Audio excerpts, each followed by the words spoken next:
I suddenly froze in terror. The water in the pond started boiling. I couldn't react. Then, cracks appeared on the road, stretching all the way to the traffic cop's feet. The next second, a deep pit opened up, and the officer fell right into it. The pit started expanding, swallowing everything in its path. People ran in panic. I tried to reverse, but the cars ahead were too many. I couldn't escape. In desperation, I decided to get my kids out of the car, but my son got knocked over by the panicked crowd, falling to the ground. I told my daughter to go ahead and rush to help my son.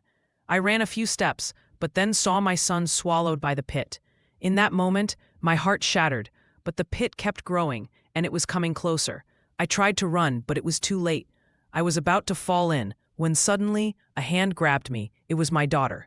But she didn't have the strength to pull me up. The pit kept spreading, and I knew the longer we stayed, the more danger my daughter would be in.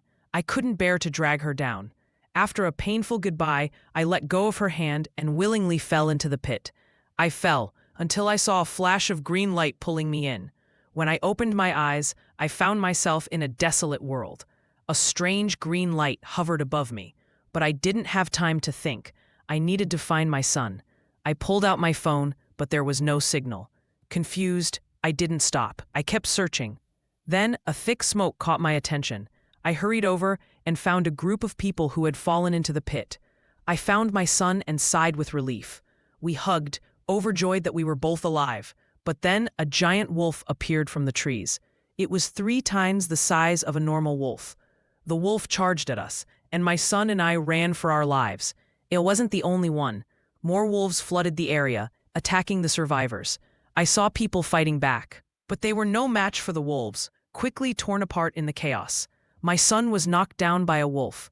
I grabbed a stone and hurled it at the wolf, driving it away. But the wolf lunged at my son and was about to bite him.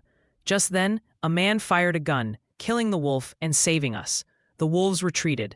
I checked my son's wound. He had been bitten. One of the survivors was a doctor, and he quickly bandaged my son's injury. But without antibiotics, he wouldn't survive for more than 2 days.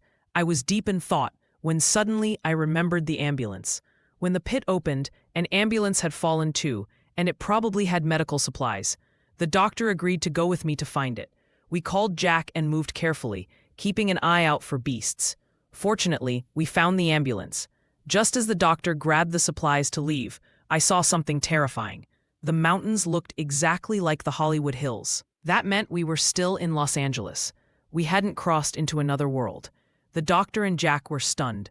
We couldn't believe it. Just as we were processing this, a deep growl echoed from the distance. We looked up and saw an extinct saber-toothed tiger right in front of us. "Run,"